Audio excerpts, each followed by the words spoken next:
Good evening, everybody, and welcome to another edition of 108 Stitches Baseball Talk. My name is Scott Morgan, Rough Motor City Madmouth. Glad to have my Monday night co-host, David Hodges. How you doing tonight, David? Doing good, guys. Happy to be here. Hope you are.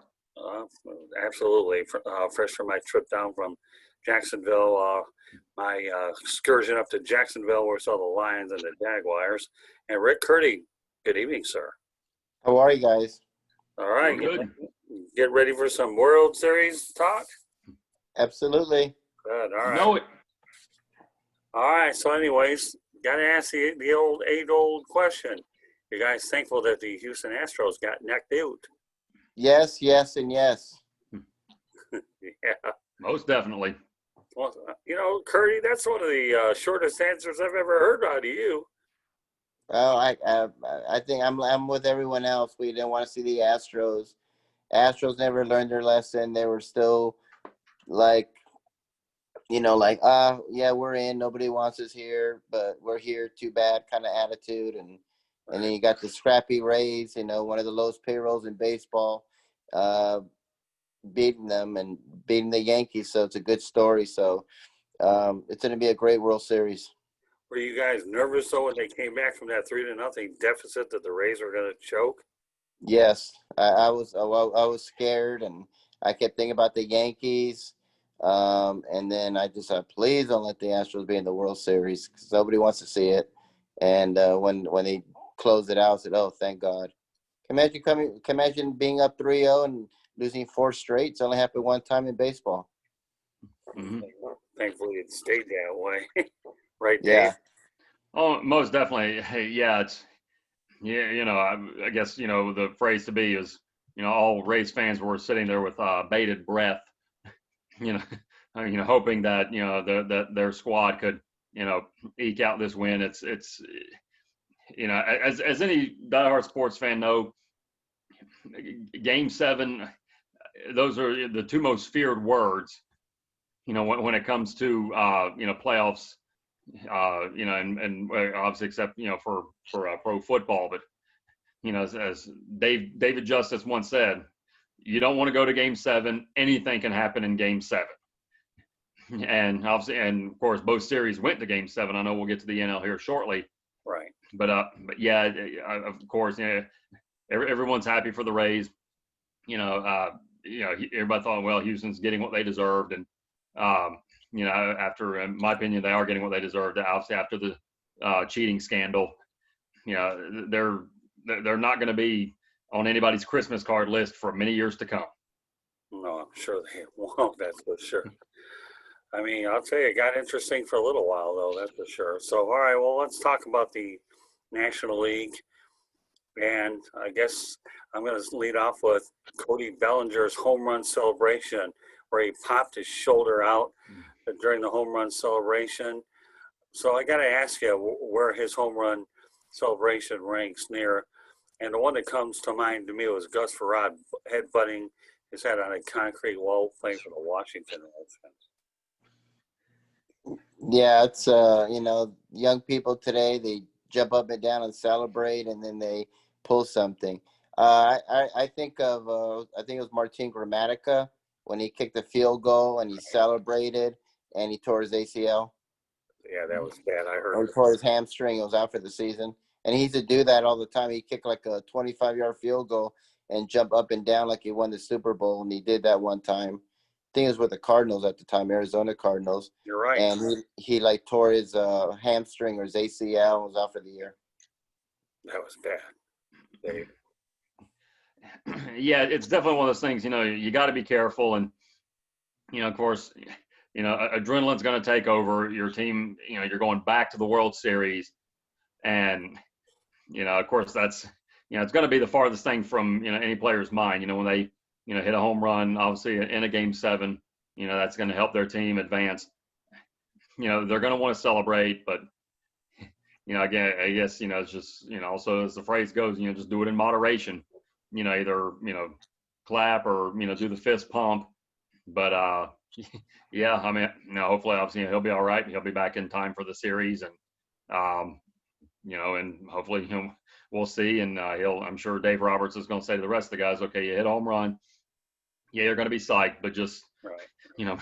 be careful. We don't want anyone getting hurt, and especially someone of his caliber. He's so vital to that squad, to that lineup. And but it's just like you guys talked about. It's just one of those freak things in sports.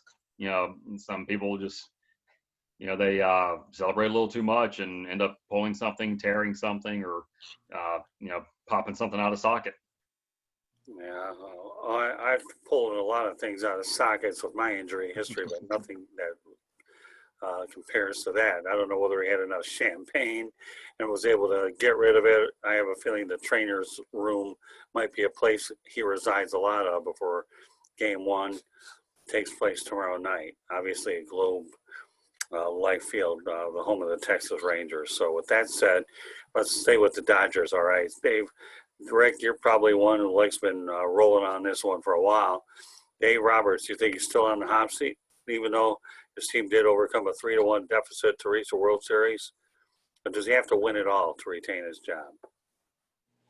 I think he'll be safe now that they won the World Series. I think if they lost, definitely, but he definitely has to win. But I think I think he'll still stay if they lose the World Series. But I mean, I've been saying for like last 2 years, I want to see Mike Scioscia as the manager of the Dodgers. To me, that would be that'd be great. And he's won the World Series. So, but Dave Roberts is a great manager. Whatever happens. So I mean, if the Dodgers don't keep him, which I think they will, he won't be waiting for another job for a while. So somebody will snatch him up. But do I think he saved the job? I do. So you think just by him getting the World Series that he has saved his job for at least a year? Yes, I do. What do you think, David? Yeah, I definitely agree with that. Of course, when you can bring your team back from a 3-1 deficit, get them there. He might get, maybe he got a pass. The year obviously that the Astros cheated to win that series. Personally, I think it's World Series or bust. I don't know if I see him keeping his job there in LA. Because then he'd kind of get the moniker. Well, he can get teams to the World Series, but can he get them to win a World Series? Right. And there's obviously been coaches and players throughout history in sports that they might be able to get to a certain point in the playoffs or to the big game or whatever it is, whether it be Super Bowl, NBA Finals, Stanley Cup, what have you. They can get there, but at the end of the day, the fans and management, they want the hardware, they want the jewelry. Like I said, personally, I think if the Dodgers don't win it, I think Dave Roberts is out. Okay, well, at least you're firm with your position. I can appreciate it. I will tell you, though, Dave Roberts' first base coach, George Lombard, is actually a candidate for the Detroit Tigers. And George Lombard is actually 45 years of age. So, it'll be interesting to see what happens, even with the Tiger situation. But, you look at George Lombard, he's a very quality baseball guy. He's like 45 years of age. And for that franchise, I think it needs some younger blood that you can that could fit in with the rest of these younger guys as the Tigers continue their transition. So we'll throw that out there for a lot of you folks out there that can't realize that, there is a Dodger coach being looked at. With that said, let's say with the Tampa Bay Rays, the first World Series berth since 2008. They did it with former pitcher Charlie Morton, who's 36 years of age, by beating his old team. He was a winning pitcher in Game 7 World Series over the LA Dodgers. I pitched for the last 4 innings, and he actually regretted not doing more in the sign-stealing scandal. So Charlie Morton, to me, is a guy who, you know what, he'll be the wild card in this series. He really, really will. That's going to be an interesting World Series. You got the biggest payroll versus the littlest payroll. As I like to call it, David versus Goliath match. Right. I know the Dodgers are massive favorites, but I wouldn't put past anything with the Rays. They're they're very, very impressive. And to me, we've been talking about Don Mattingly being manager of the year. My American League manager of the year, it's got to be Kevin Cash. I mean, what he's done has been tremendous.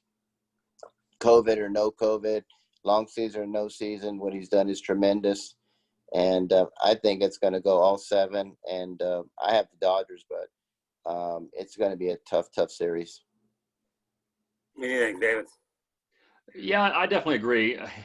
Obviously, Tampa's kind of playing with house money here. I know we were talking about before. I think Rick, you said it. There's no pressure on Tampa Bay in this. Obviously, the Dodgers. They've been here, a couple times in the past couple of seasons, but obviously they have no rings to show for it. So I mean, obviously it's the World Series, but I've seen the Tampa Bay Rays just may kind of just coast through this. I agree. I could see it going the distance. I don't think it will go the distance, but I mean, yeah, it's again, I picked the Dodgers as well. Again, I do believe that the Rays will make it a series, but I think the Dodgers are, they probably, I could easily see a players only meeting, like the Cubs in 2016. Of course, it was in the weather delay where they would say, of course, the Dodgers will say, hey, to some of you guys that have been here in the past, we've been here. It's time to close the job, or close the door, finish the job. Let's get those rings. Let's bring the trophy back to LA. But for Kevin Cash, it's done a great job, and it's always a feel good story. When you have a team with a very low payroll, to get this far, it would have to make people think. Obviously, of course, Moneyball, with Billy Bean out there in Oakland, that just because you don't have a massive payroll, you can still you can still win your league, get to the World Series, and it will happen. It will happen across sports, and my hat's off to the Rays. Yeah, I believe that the one thing I am is thankful that the Houston Astros did get knocked out. I don't like what happened with the signs cheating scandal at all. I really think that was bad. Of course, you're never going to give an asterisk for it. I mean, Major League Baseball doesn't do that.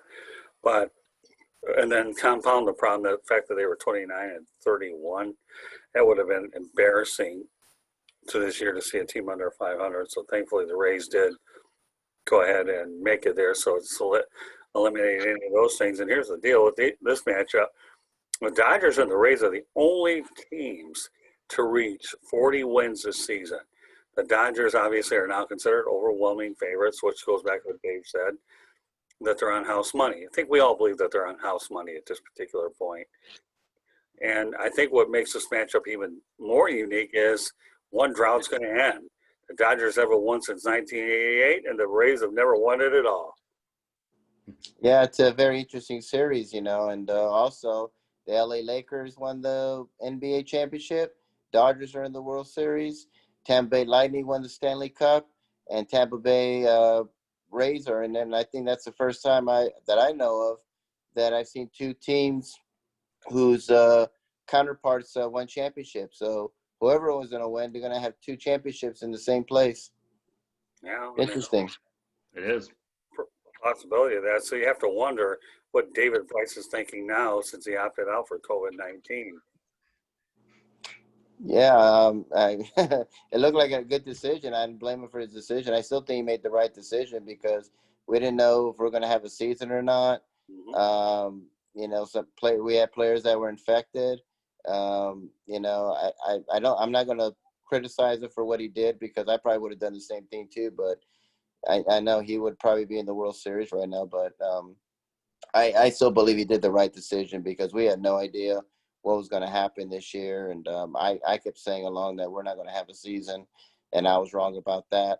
And they did very, very well doing that. So, I'm not going to criticize him or blame for his decision, but I know some people are going to say, wow, that was really dumb of him to do that. But, to me, it's all about safety. I'm wondering whether he'll get a World Series ring out of this or not, even since he's a member of the Dodgers, whether or not he'll get one or not, it's another story. But Well, I guess the Dodgers will answer that question for us down the road. But one guy that will get a World Series ring is Mookie Betts, who signed a 12-year contract extension. Well, you talk about a move where, the Dodgers, they locked off the foundation of their club for a while with Mookie Betts. I know that Mookie Betts made that great defensive play the other night to pretty much seal it. So you got to be happy for Mookie Betts. Yeah, I'm a big fan of Mookie Betts. I was glad he came to the Dodgers.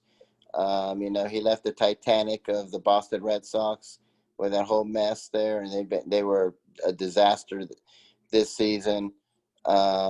And so he left and he signed a big old contract extension. So nobody will go after him, or there will be no distraction saying, is Mookie Betts going to stay or not? He's there for a long, long time now. So they signed him up. Great sign by the Dodgers. And he's done really, really well. He's an MVP candidate. Great catches he made in the playoffs. I know he's happy to be leaving Boston and coming to sunny LA. And now hopefully he can join the Lakers and they can bring another championship to Los Angeles. So I know he's really happy. Yeah, I know that Clayton Kershaw is starting game 1 of the World Series, and it's been well documented on our broadcast as well as around throughout the sporting world that Clayton Kershaw's record in the postseason is not very good. But I do got to give it to Dave Roberts credit. He's going to bring him back for game 1. It's the right move to make. He is your best pitcher on record, postseason wise, not so good, but I think Dave Roberts is trying everything in his power to help the guy gain some kind of confidence anyways. So I admire the decision, and hopefully after his game 4 performance in the NLCS, he'll be able to rebound, but it's not going to be easy for him. I think the one thing Dave Roberts is probably glad is by putting him out there, he'll know when he has to lift him without waiting an extra hitter or two too long, and to try to save himself from what could have been disastrous, right, Dave Hodges? Oh, definitely. Yeah, it's like you said, he's not been the most reliable in the postseason. He's, I don't want to say he's the face of the franchise, but he's been there for quite some time. I know he and his wife are they're very well respected in baseball circles for their philanthropy work, and I've been a fan of his for a long time, and I can only hope that this is the year they finally lift the trophy, and in a COVID shortened season, of course a legitimate season nonetheless. But I'm rooting for him all the way, and hopefully he can go out and have a good series and bring the title to LA. Yeah, well, the one thing about Clayton Kershaw, say what you want, the guy's going to go in the Hall of Fame. Oh, of course. Yep. Yeah, he is, and Easily. And if anybody thinks that this should not get an asterisk, I don't believe there should be an asterisk, because the one thing that these guys have had to endure are very unprecedented circumstances. And the postseason that you've had in every one of these sports has been brutal. So there's no doubt in my mind that I certainly have empathy for these athletes to go through very tough postseasons to get to where they're really at. So, wish the Dodgers well. They've always treated me well whenever I've covered them, whether it's the South Florida Tribune, Detroit Monitor, and I have a vested interest in the Southern California sports broadcast market. Yet I was a Tampa resident for a couple of years with a degree at University of South Florida. So, I can appreciate the underdog story, because that's what you're looking at. Our two teams, this episode will be called the Andrew Friedman Bowl, which we have been talking about for a while, the Andrew Friedman Bowl. And, he's put his blueprint on both of these franchises, has a pretty big checkbook out in LA, and did a masterful job working with Joe Madden when they made it to their last World Series appearance. So it definitely is a interesting series nonetheless. So let's talk about how the Rays roster is built. They've had 7 homegrown players, 5 free agents, 15 by trade, and 1 Rule 5. Now, your main free agent was Charlie Morton. And then your main homegrown guy was Blake Snell, the left-handed pitcher in the 2018 Cy Young Award. Winner was homegrown.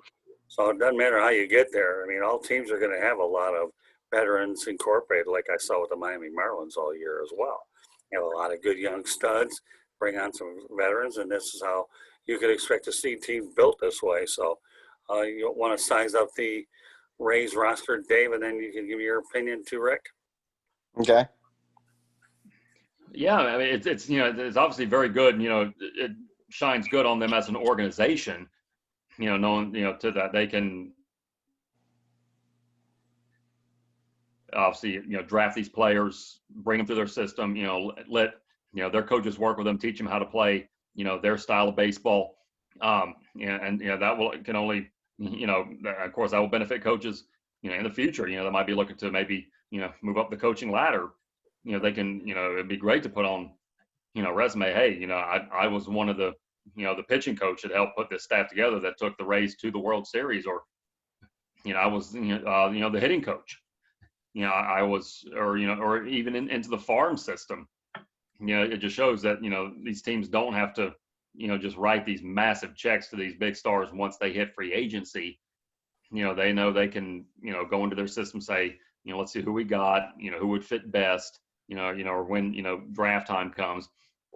And, you know, that's just, you know, that's, to me, that's just, you know, the best way when, you know, bringing players up, just, you know, having faith in the coaching staff, you know, letting them show, you know, what they can do and say, hey, you know, we can teach these, you know, these guys, you know, how to play, you know, top tier baseball.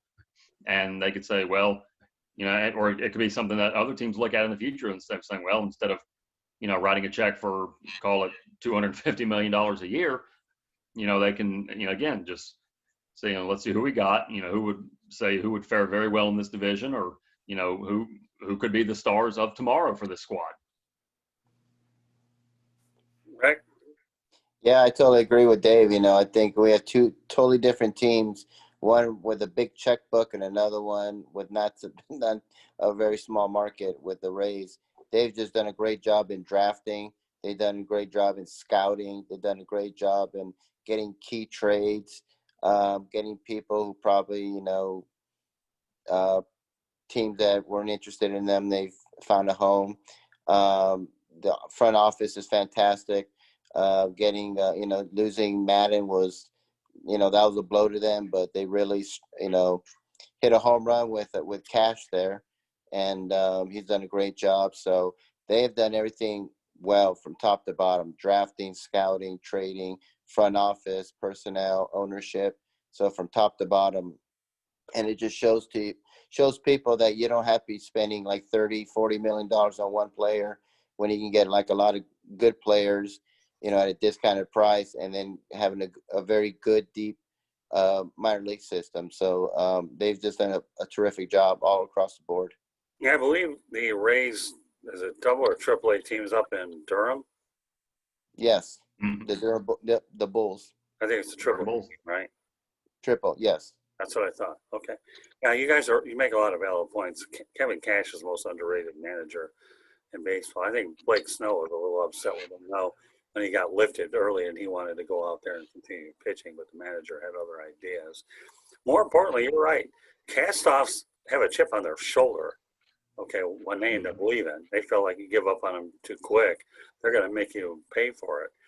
I mean, Jesus Aguilar is a guy that I got to know well enough with the Marlins this summer, and he's another one. I can think of millions of Corey Dickerson. The Marlins had a bunch of cast-offs, and they managed to make it to the postseason. But you need some of these experienced players with their cast-offs because they could make a difference, obviously, in the culture of the locker room for sure. So I think it's pretty interesting. So we'll talk about the Dodgers, who built 14 homegrown players, 7 free agents, and 7 trades. So the Dodgers do a pretty good job producing talent too. I remember many years ago when they were in Vero Beach, I saw some pretty good players come out of there. I think one of the ones that always stood out to me was Sid Fernandez. I think, Rick, you being an LA guy, probably have heard of him. But the Dodgers have been known to invest a lot of money into their farm system as well. Well, we all talk about the high payroll that they have, but you know what? they place a lot of money into player development. Yeah, definitely. I mean, they have a very good, strong minor league system. They scouted well as well. Key trades everywhere. And of course the money there. Getting Mookie Betts signed to a 12-year deal, locking him up for the rest of his career. For you to be a good team, and and you have a lot of money, you also have to be scouting well. You have to be drafting well. Key trades. Starts with the front office, managers, ownership, and we just have totally two different teams who kind of went at two different ways how to do things. Big payroll, little payroll. But Dodgers have done a really great job in scouting as well. And I think that gets lost in the shuffle because people see how big their payroll is. Well, the Kansas City Royals won a world championship by doing it this exact way. Let's not kid ourselves, even though they're rebuilding again because a lot of their players left to get more money. The Royals did build through player development and have a World Series crown to show for us. But nothing to be ashamed of whatsoever in Kansas City, for sure. So, Yep. So David, you want to add something to it? Yeah, well, kind of echo what Rick said. It's it just shows to the player development staff. It's definitely something that as I mentioned with maybe people that are deeper in the Ray system, the coaches and the the other development staff, they know how to, they can spot the talent, see the talent, and they know how to develop them.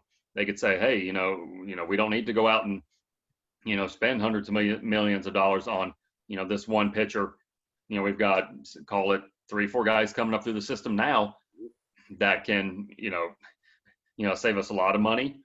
They can stay with the squad for quite a long time, and they can learn how to play LA Dodger baseball.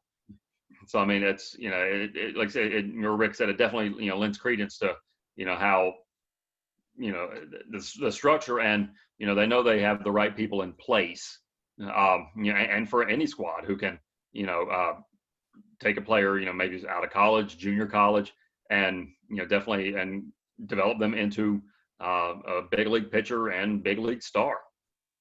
Well, I remember during the 1984 Detroit Tigers World Series run, and they were primarily built as well. You think about they added Darrell Evans via free agency, but I remember Alan Trammell. You ever heard of him? Ever heard of Lou Whitaker? Yep. Lawrence Parrish, Kurt Gibson. Mm-hmm. Yep. You get the drill. Yep. Jack Morris is on that team, and you had Frank. Yep. I believe Frank Tanana. Probably, I think he came later in '87, but Mel Wilcox was a journeyman veteran, but Dan Petrie. So you had a lot of guys who you're able to develop inside, and then you made those key trades that netted you players. I remember Willie Hernandez and Dave Bergman came in a trade that helped, obviously, they won the title because Willie Hernandez, I remember when he went out there and won the Cy Young Award and the MVP, and what a masterful season he had. So Chet Lemon was acquired by a trade. So you need to make the trades and have a good farm system complement it. The New York Yankees have always had a good farm system and turn those farm system chippers into players. But in the end, you still have to, whether you spend big money or you don't, you have to develop your player development. You do. No ifs, ands, or buts about it. If you don't, you're in trouble. And but the Tampa Bay Rays, they pull this thing off. Then small market teams can really be thankful that they proved, set the example, like the Kansas City Royals, that this is how it can be done. Because we're still looking at a lot of big money payroll teams here that have not been able to close the deal. Now the Dodgers could probably get that monkey off their back within the next week or so, but we'll see how it all plays out. Meanwhile, great broadcast, guys. But I want to get off topic a little bit today, okay? And I want to extend my sincere congratulations to Mike Doc Emrick, retiring from broadcasting, as David talked about, over 50 years in the business, one of the best all-around broadcasters. For those of you who haven't seen my Facebook page, I've posted 3 photos of Doc Emrick I had taken at National Sports Media Association. I remember going to the banquet that night and took a couple of photos with him there. Also attended a seminar for Doc Emrick during the day. It was just a tremendous experience. Not only to talk about hockey, but to talk about how he got started in his broadcast career. One of the nicest, most level-headed individuals on the planet. And Dave Hodges goes ahead and is part of the National Sports Media Association as well. So I know that that's where I met Dave, actually. That's right. We met the same night. Right, and it was just unbelievable, surreal. That Doc Emrick, to me, is a guy that I've always respected, and I think he's the greatest hockey announcer of all time, and he could certainly make a case for being one of the top 10 all-around broadcasters of all time. David, you want to add to that? Well, I mean, I definitely agree with you. Obviously, he was, just such a super nice guy to meet. At the National Sports Media Association banquet. 2 years ago, obviously they didn't have it this year, of course, due to COVID-19. And I believe he won the award, he was nominated for several other awards to the National Sports Media Association, but could never attend because I believe the Stanley Cup was going on right around the same time as the National Sports Media Association banquet was.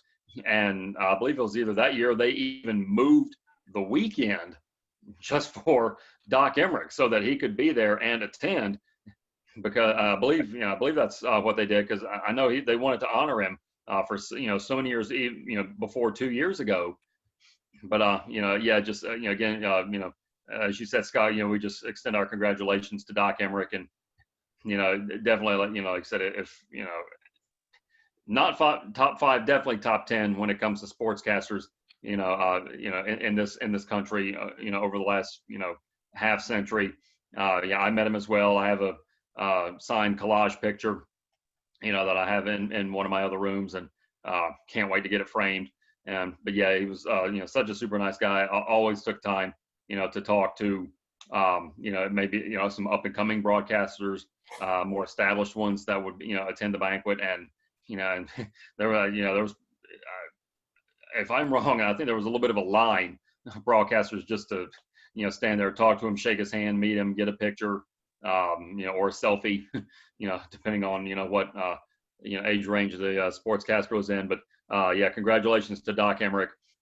Truly wonderful career, and, just, nothing but the best in retirement. And, to all the hockey fans, they're going to miss hearing him, on their broadcasts, and, for many seasons to come. Yeah, well, I mean, I tell you what, I had a seminar with them, and it was neat to spend time with them and just take some notes over there. Was the first thing that I obviously had invested more money into those seminars, but they were worth every nickel I invested.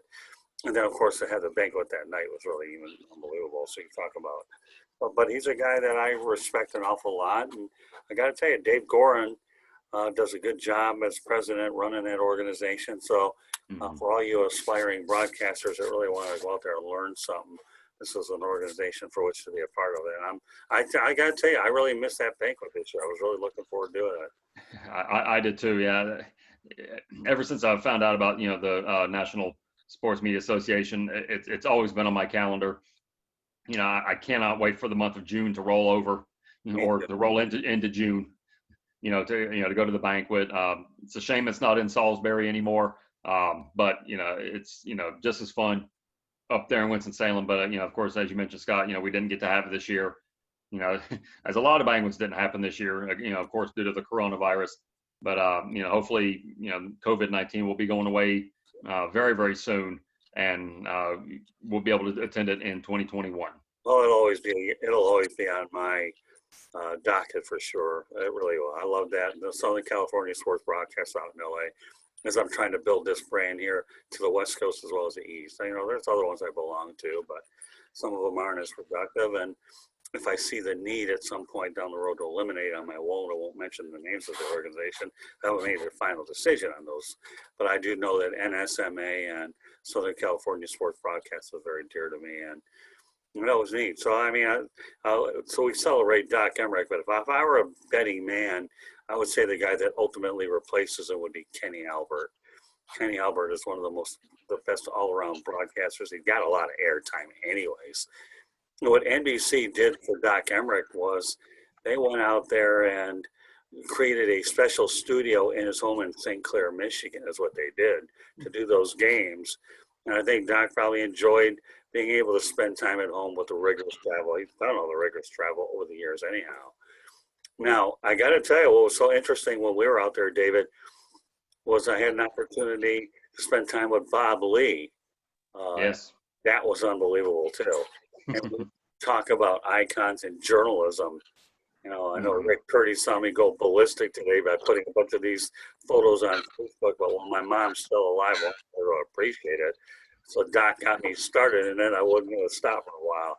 I'll probably put a few more up there, but the ones I had to get out there immediately were good. But Bob Lee is, to me, for him to have left ESPN was a big travesty, you know, being original.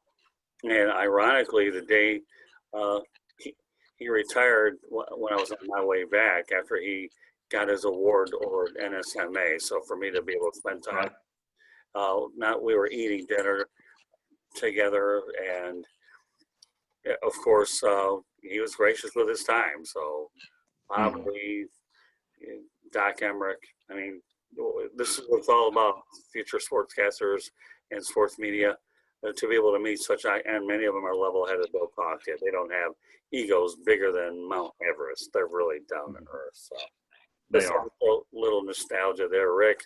And we'll have to find a way to get you involved one of these times if I can turn you into a journalist. Well, you're Definitely. a pretty good commentator. You really are. You come a long way since I got you started a while back. I definitely like to go up there, and I saw you when you told me about meeting Bob Lee, and I'm like, wow, he's a legend. You know, I grew up watching when I started getting into sports, I would watch ESPN, and it was Bob Lee and Dan Patrick and Gil Gardner and all these legends, and so Bob Lee is a true legend. Yeah, I mean, a lot of people there. David and I had a chance to experience first time, and now when I get I'm going to talk to Dave Gordon and get him on a broadcast. So I'll see. He's agreed to do it whenever the case may be, but we'll see. TBD, folks. Meanwhile, coming up later on the Sports Exchange tonight, we have a really good broadcast. And all three of us are members of the Detroit sports media. George Drycorn will be joining me tonight. And we have a guy named John Thiede, who is a member of the Detroit sports media involved with Comcast and covers a lot of Detroit sports. But let me give you a little bit of information about John Thiede. Back in 1987, on August 16th, 1987, he rescued a young child named Cecilia Sheehan, and her name Crocker is her married name now. She's the only one that survived the plane crash that killed 156 people, and she was the only survivor. And that's unbelievable at Metro Airport. But John's going to be joining George Drycorn and I on the Sports Exchange tonight. We're going to talk about Detroit sports, and we're going to make a little bit of reference to that Cecilia Sheehan, how you have what.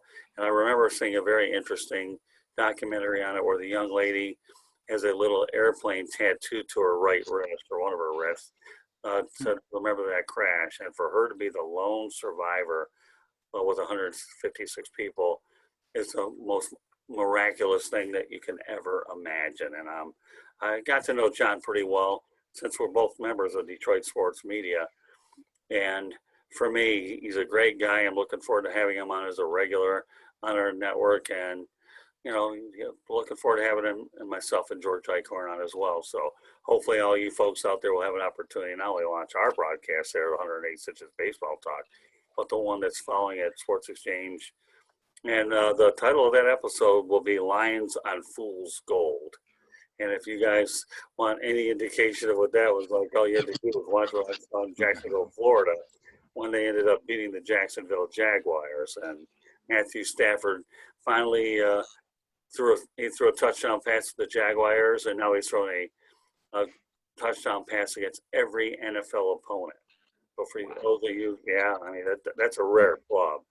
So it is an interesting broadcast, but so all right, before we get off the air, Hodges lead it off. Why don't you go ahead and give me some predictions how long the World Series is going to last? I'm going to say Dodgers in 6. I know I didn't mention I could see it going the distance. I don't think it will. I'll say Dodgers in 6. Right. I have Dodgers in 7. It's going to be a tough series. Don't count out those Rays. They're pesky. They're feisty. and the Dodgers have all the pressure. If they don't win the World Series, they will be the Buffalo Bills of Major League Baseball. Okay, I'm going to go Dodgers in 6 as well. I believe the Rays have a couple wins in them. You know, I mean, I think they're the sentimental choice for everybody to win. David and Goliath, nothing like that big underdog again. But right now they're on house money. They got everything to gain, nothing to lose. Everybody's.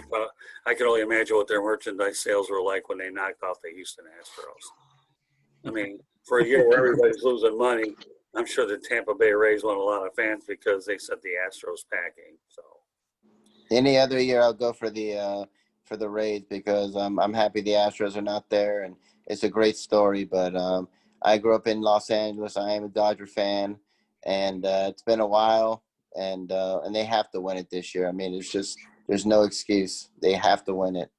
well, like I said, one drought's going to end. One team's never won it, and the other one hadn't won it in '88. So you'll definitely get somebody will get the gorilla or monkey off their back. But that said, Rick Curti, why don't you lead it off? Let people know how they can go ahead and get a hold of you. Well, my website is www.charlottebats.com. My email address is cltbatsbaseball@gmail.com. I'm also on Facebook at Charlotte MLB and also on Charlotte Bats Baseball. I'm also on Twitter at Charlotte Bats Baseball, and I'm on Instagram at Charlotte Bats. And I'm also on LinkedIn under Rick Curti, Curti, and you can contact me on any of those social media websites. Go ahead, David. Well, I'm on Facebook as Dave Davino Hodges, Davino. And of course, if you're watching this for the first time, diehard soccer fan, huge fan of the Brazil national team, and of course, many of the Brazilians that have played the beautiful game over the years. They kind of have an INHO to the end of their name. And I'm also on Twitter at Dave Talks Sports, and you can reach me at any one of those platforms and let us know what you think about the show and any possible topics you might want us to discuss. Very good. All right. If you want to hear the audio version of 108 Stitches Baseball Talk, you can do it, but I would encourage you to subscribe to it for nothing. 108 Stitches Baseball Talk, but you can find this broadcast on Apple Podcasts, Spreaker, Spotify, iHeartRadio, Google Podcasts, wherever you get your podcasts. I'll repeat that again. Apple Podcasts, Spreaker, Spotify, iHeartRadio, Google Podcasts, wherever you get your podcasts. In terms of following us here, you can do so on Twitter at Tribune South. That's at Tribune South. Facebook and Instagram. Follow us here on South Florida Tribune. YouTube channel, South Florida Tribune. No cost to subscribe. You subscribe to this channel, here are the benefits. You can see episodes of the Sports Exchange, No Limits, 108 Stitches Baseball Talk, Real and the Rare, which will be now every Thursday with Xavier McKnight and I, Fantasy Football, and the South Florida Tribune podcast. Each and every podcast that we have here adds a different layer to it.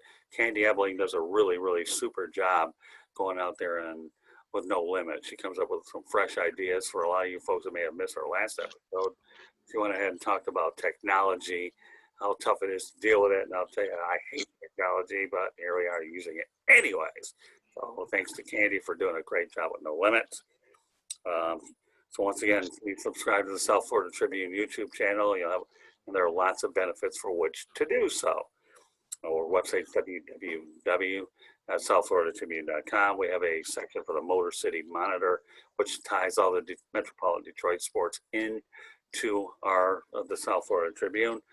We also have our media distribution partners, as well as a regular columnist. And of course, under the WSAN drop-down, you'll find all of our broadcasts there. You can email us at southfloridatribune@gmail.com. Like David said, any suggestions, comments, or whatever, feel free to go out there and send them our way. And we find that they're very useful. We'll be more happy to put them on the air and give you credit for doing that. And you can connect with me on LinkedIn, Scott Morgan Rosso. With that said, folks, we appreciate you listening in to 108 Stitches Baseball Talk. Before we wind up, though, Rick Curti, you know the drill. Give us a COVID-19 message, please. Thank you. Well, it's like a lot of the scientists said. They says that during this winter time, fall time, we got to hunker down. This thing is going to get worse, and it has. It's been spreading in every single state. Other states are getting it worse, and others are. It's just it's not getting better, and people are not wearing masks. You know, I don't know how to stress this enough. Masks work. Look at Chris Christie, who was in the hospital, and he's been telling people you need to wear a mask.